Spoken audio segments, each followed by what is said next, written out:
جب مسلمانوں کی طرف سے کوئی جواب نہ آیا تو کہنے لگا کہ گویا یہ سب لوگ نعوذ باللہ قتل ہو گئے ہیں، اگر زندہ ہوتے تو میری بات کا جواب ضرور دیتے۔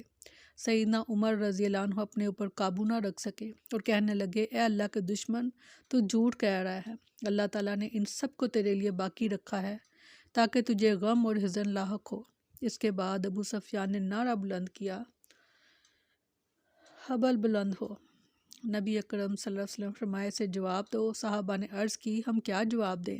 آپ نے فرمایا، تم یہ کہو کہ اللہ ہی اعلیٰ اور اجل ہے۔ ابو سفیان نے کہا، ہمارے پاس عزا ہے اور تمہارے پاس کوئی عزا نہیں۔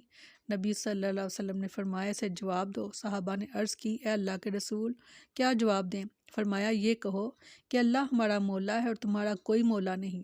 ابو سفیان نے کہا، یہ دن جنگ بدر کے دن کا جواب ہے اور لڑائی کنویں کے ڈول کی طرح ہوتی ہے، تم دیکھو گے کہ تمہارے کچھ لوگوں کا مسئلہ کر دیا گیا ہے، استغفار، مگر اس کا میں نے حکم نہیں دیا تھا اور نہ یہ بات مجھے بری لگتی ہے۔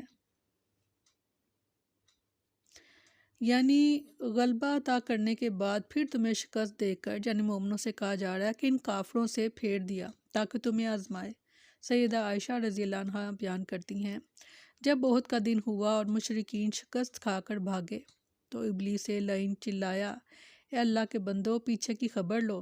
اس سے ایمان والے یہ سمجھے کہ کافروں نے پیچھے سے حملہ کر دیا ہے، لہٰذا آگے والے پیچھے کی طرف مڑے اور اپنے ہی آدمیوں سے لڑنے لگے اور آپس میں ایسے گتھم گتھا ہوئے کہ ایک دوسرے کو شناخت کرنا مشکل ہو گیا۔ اسی عالم میں انہوں نے حذیفہ رضی اللہ عنہ کے باپ یمان رضی اللہ عنہ پر حملہ کر دیا۔ حذیفہ رضی اللہ عنہ نے دیکھا کہ مسلمان ان کے باپ پر حملہ کر رہے ہیں تو انہوں نے کہا، اے اللہ کے بندو، میرے باپ، میرے والد گرامی، لیکن کسی نے کچھ نہ سنا اور یمان رضی اللہ عنہ کو قتل کر دیا۔ حذیفہ رضی اللہ عنہ نے کہا، اللہ تمہیں معاف کرے۔ سیدنا انس بن مالک رضی اللہ عنہ بیان کرتے ہیں کہ ان کے چچا انس بن نضر رضی اللہ عنہ غزوہ بدر میں شریک نہ ہو سکے تھے، جس کا انہیں شدید غم تھا۔ انہوں نے کہا، میں رسول اللہ صلی اللہ علیہ وسلم کے ساتھ پہلے ہی غزوے میں شریک نہ ہو سکا، اگر اللہ تعالیٰ نے مجھے رسول اللہ صلی اللہ علیہ وسلم کے ساتھ کسی جنگ میں شرکت کا موقع عطا فرمایا تو اللہ تعالیٰ دیکھے گا کہ میں کس طرح لڑتا ہوں۔ پھر انہیں غزوہ احد میں شرکت کا موقع مل گیا، تو جب انہوں نے یہ دیکھا کہ مسلمانوں کی جماعت میں افراتفری پیدا ہو گئی ہے تو کہنے لگے، اے اللہ، ان لوگوں نے جو کچھ کیا ہے میں اس کی معذرت کرتا ہوں، اور مشرکوں نے جو کچھ کیا ہے میں اس سے برات کا اظہار کرتا ہوں۔ پھر وہ اپنی تلوار پکڑ کر دشمنوں کی طرف بڑھے۔ اس اثنا میں ان کی سعد بن معاذ رضی اللہ عنہ سے ملاقات ہوئی تو ان سے کہنے لگے، سعد کہاں جا رہے ہو؟ اللہ کی قسم، مجھے تو احد پہاڑ کے پیچھے سے جنت کی خوشبو آ رہی ہے۔ پھر آپ دشمن کے لشکر پر ٹوٹ پڑے اور جام شہادت نوش فرما گئے، حتیٰ کہ ان کی میت پہچانی نہیں جا رہی تھی۔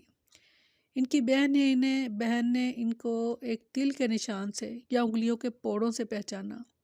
ان کے جسم پر تیروں، تلواروں، نیزوں اور بھالوں کے 80 سے زائد زخم تھے۔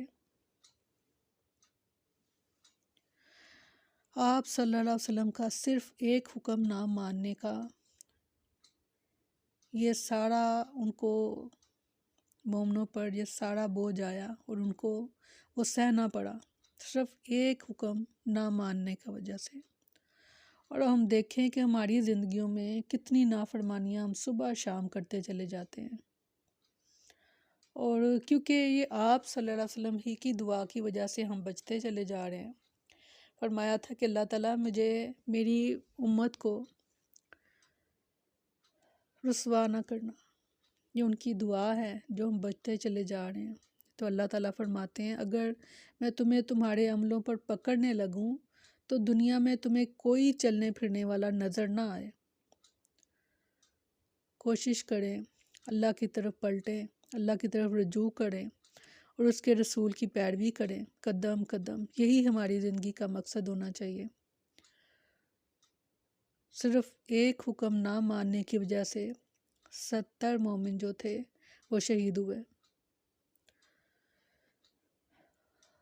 اس کا باقی اندازہ ہم کر سکتے ہیں کہ جب ہم ان کے احکام کو پس پشت ڈال کر دنیا کو عزیز رکھتے ہوئے دنیا کے کاموں میں لگے ہوئے ہیں، مصروف ہیں، اتنے مصروف ہیں کہ عبادت کے لیے ہمارے پاس ٹائم نہیں نکل رہا۔ اور اللہ تعالیٰ سے دعا ہے کہ اللہ تعالیٰ ہم سب کو اپنے رسول کی پیروی کرنے کی توفیق عطا فرمائے، اور اللہ تعالیٰ ہماری زندگیوں اور آخرت کو بہترین سے بہترین بنائے۔ آمین ثم آمین۔ سبحانک اللہم و بحمدک نشہد ان لا الہ الا انت نستغفرک و نتوب الیک۔ سبحان ربک رب العزت عما یصفون وسلام علی المرسلین والحمد للہ رب العالمین۔ السلام علیکم ورحمۃ اللہ وبرکاتہ۔